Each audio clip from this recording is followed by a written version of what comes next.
Modernity की सबसे बड़ी कंट्रोडिक्शन यही है जहाँ पे इंसान डेस्परेटली चाहता है फ्रीडम, मगर फ्रीडम के साथ जो रिस्पॉन्सिबिलिटी है वो लेना नहीं चाहता। जहाँ पे वो इंसान चाहता है हर किसी तरीक़ों की आज़ादी उसे मिले, मगर कई बार उसकी आज़ादी के साथ जो रिस्पॉन्सिबिलिटी आता है वो लेना नहीं चाहता है। जिसकी वजह से वो इंसान कहीं न कहीं अलग अलग आइडियोलॉजीज़ और कंज्यूमरिज्म के अंदर डूब जाता है। जहाँ पे अपना अंदर अपने अंदर जो कैओस है उससे दूर होने के लिए कई बार वो कंजम्पशंस नहीं तो एक्सट्रीम आइडियोलॉजीज़ की तरफ चला जाता है। ये एरिक फ्रॉमेन अपने एस्केप फ्रॉम फ्रीडम में कहते हैं, जब ह्यूमन के पास रिस्पॉन्सिबिलिटी आता है तो उसको एंजाइटी होती है एबंडेंस ऑफ रिस्पॉन्सिबिलिटी देखने के बाद। जब उसे फ्रीडम मिलता है मगर उसके साथ साथ जो फ्रीडम के साथ साथ उसको रिस्पॉन्सिबिलिटी मिलता है, उसको लगता है ये उसको बहुत ज़्यादा अंदर से एंजाइटी देना शुरू हो जाती है। तब वो एक कलेक्टिव आइडेंटिटी की तरफ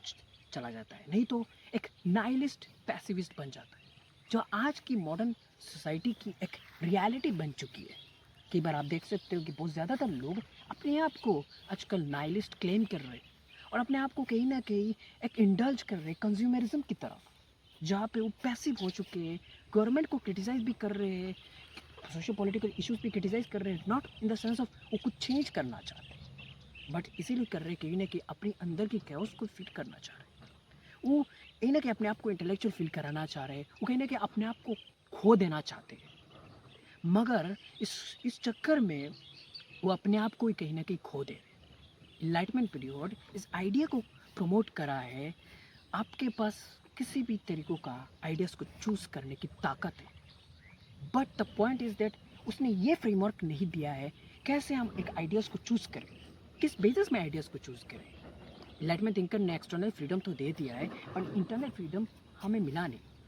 आज इसीलिए इतनी ज़्यादा मैसिव लेवल में कैओस दिख रही है, मास लेवल पे, जहाँ पे एक साइड में फाशिज्म इमर्ज हो रहा है और दूसरी साइड में कंज्यूमरिज्म की अपराइज हो रही है, जो कैपिटलिज्म और फाशिज्म एक साथ इंटीग्रेटेड करके पावर को और ज़्यादा कंसिडरेट कर रहे हैं। पावरफुल लोग और ज़्यादा कंसिडरेशन कर रहे हैं अपनी पावर को, और हम जैसे लोग ज़्यादा नाइलिस्ट हो रहे हैं, नहीं तो एक्सट्रीम नेशनलिस्टिक और रिलीजियस आइडेंटिटी की तरफ जा रहे हैं। फैनेटिज्म बढ़ रहा है और साथ में कंज्यूमेशन बढ़ रहा है।